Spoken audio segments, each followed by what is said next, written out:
নমস্কার, আমি রাহুল। আপনারা দেখছেন আমার চ্যানেল, আমার ইউটিউব চ্যানেল। আমি জানি আমি একটু ইরেগুলারলি পোস্ট করছি, কিন্তু আসলে কাজের চাপ খুবই বেশি, তাই জন্য আমার একটু সময় লাগছে। কিন্তু আজকে এরকম একটা বর্ষার মরশুম চলছে এখন, এরকম একটা সুন্দর ওয়েদার চারদিকে। আজকে খুব ইচ্ছে হলো নিজের পুরনো একটা লেখা, আমার প্রথম বই রাহুলের স্ক্র্যাপ বুক, সপ্তর্ষি থেকে বেরিয়েছে। আমার আজ পর্যন্ত 4টে বই লেখা হয়েছে, এটা প্রথম বইটা। সেখানকার একটা লেখা যদি আপনাদের শোনানো যায়, আপনাদের কেমন লাগে দেখুন তো। এটা আমার বিয়ে নিয়ে, বুঝলেন তো। বর্ষার মরশুমে বিয়ে নিয়ে একটা লেখা খারাপ লাগবে না আশা করছি। লেখাটার নাম বিবাহ অভিযান লাইভ, ঘটে লুকোনো মাইক। খুব ছোটোবেলায় পশ্চিম থেকে আমার এক মামা এসেছিলেন, খুবই নামজাদা জ্যোতিষী। বড়রা ঘিরে বসলো ভবিষ্যৎ লোডশেডিং না চন্দননগর জানবার জন্য। যা হয়, বড়রা যা করে ছোটদের তা করতেই হবে। আমরাও বাড়িয়ে দিলাম আমাদের কচি হাতগুলো। কারো কারো সচিন তেন্ডুলকার না হলেই নয়। বোনেদের ঝোঁক আবার সুস্মিতা সেনের দিকে। মামা আমাদের দিকে মিষ্টি হেসে ঝোলা থেকে নারকেলের তক্তি বের করে দিয়ে প্রত্যেকের হাতে একটা করে দিয়ে বললেন, তোমাদের হাত কি দেখতে হয়? তোমরা হলে গা ভগবান। তার থেকে বড় তোমরা বলো, তোমরা বড় হয়ে কি করতে চাও? Pilot, Sachin, Mother Teresa, Sushmita সেনের ফাঁকে সবাইকে চমকে দিয়ে আমি বলেছিলাম আমি বড় হয়ে বিয়ে করব। বিশ্বাস করুন, আমি তখনও নি কোনো উঠোন, শরীরে গাছগাছালির কোনো সিনই নেই। কিন্তু আমার ছোট্ট জীবনের অভিজ্ঞতায় বুঝে গেছিলাম বিয়ে একটা বিশেষ জিনিস, তাতে বেজায় মজা। আর সেই মজার মুখ্য আকর্ষণ বর ও বউ নামক চরিত্র দুটি। আমার যখন 6 বছর বয়স, সেই সময় নাগাদ আমার মামার বিয়ে হয়। সে এক তুমুল কাণ্ড যাকে বলে। নিজের মামার বিয়ে বলে কথা। মায়েরা 5 বোন, তারপর সবার ছোট আমার মামা। সেই বিয়েতে আমার একটাই আবদার, আমাকে মাখন জিন্স কিনে দিতে হবে। মাখন জিন্স বলে একটা বিজাতীয় বস্তু সেই সময় উঠেছিল বটে, চকচকে এক ধরনের প্যান্ট। মাসি আর ভাই বোনেরা মিলে শপিংয়ে বেরোলাম। আমার মা গাইড করলেন বাকি মাসিদের, কারণ বেশিরভাগ মাসি কলকাতা থেকে দূরে থাকতেন। মাই ছিলেন কলকাতার গাইড তাদের। সেই প্রথম আমার পার্লার দেখা।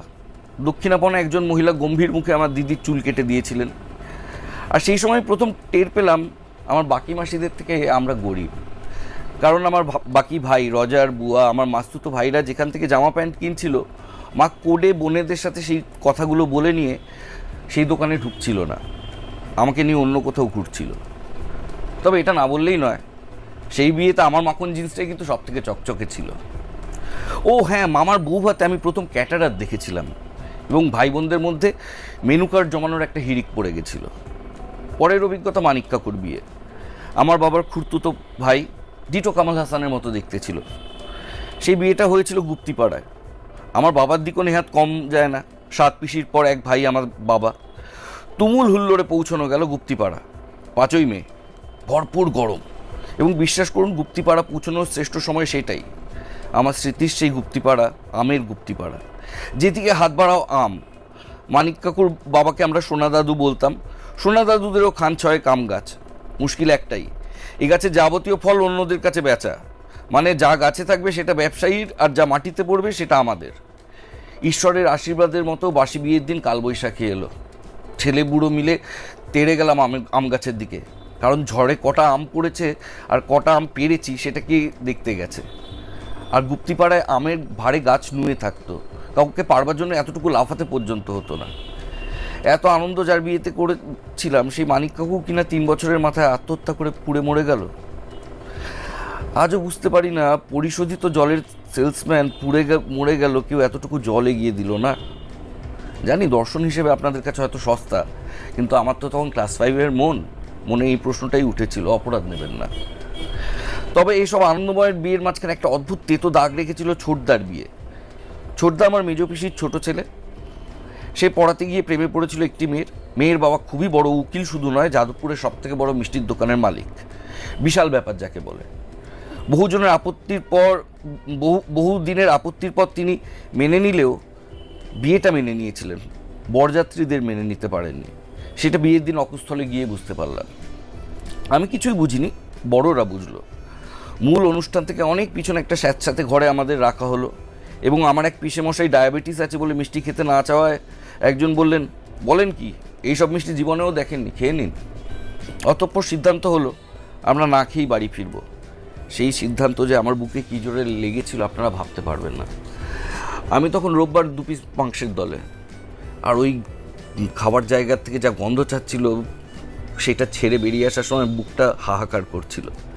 জীবনে সবথেকে বড় লোকের বাড়ির বিয়েতে আমি রাস্তায় দাঁড়িয়ে তরকা রুটি খেয়েছি, এ দুঃখ আমি জীবনেও ভুলতে পারবো না। আজও মনে হয় ভদ্রলোককে দেখলেই বলবো, আপনার মেয়ের বিয়ে তো মেনু কী ছিল স্যার?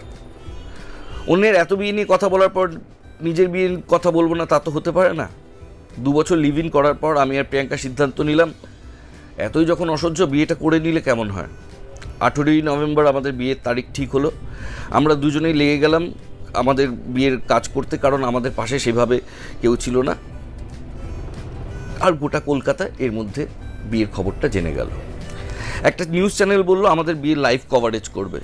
আমার মনটা শুরুতে একটু কুডাক ডেকেছিল বটে, কিন্তু ওনারা অভিষেক ঐশ্বর্যের তুলনা টেনে নিয়ে আমাকে এমন ঘাটলেন যে আমি এলোমেলো হয়ে গেলাম।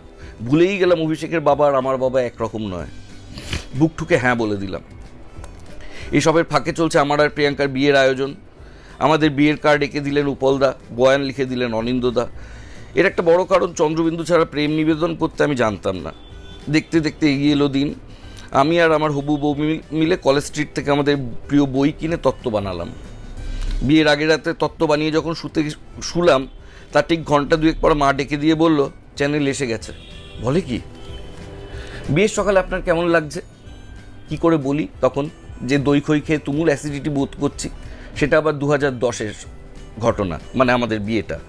আগের দিন অবধি উনি নন্দীগ্রাম কভার করে এসেছেন, ফলে মিনিমাম বাড়তিনেক আমাকে অনিচ্ছুক চাষি আর আমার মাকে রক্তাক্ত খেজুরি বলে শর্টে এনজি করলেন। তারপর দেতো হাসি হেসে, সরি আসলে কাল অবধি ওখানেই ছিলাম তো গুলিয়ে যাচ্ছে, কিছু মনে করবেন না বলে ঘামতে শুরু করলেন।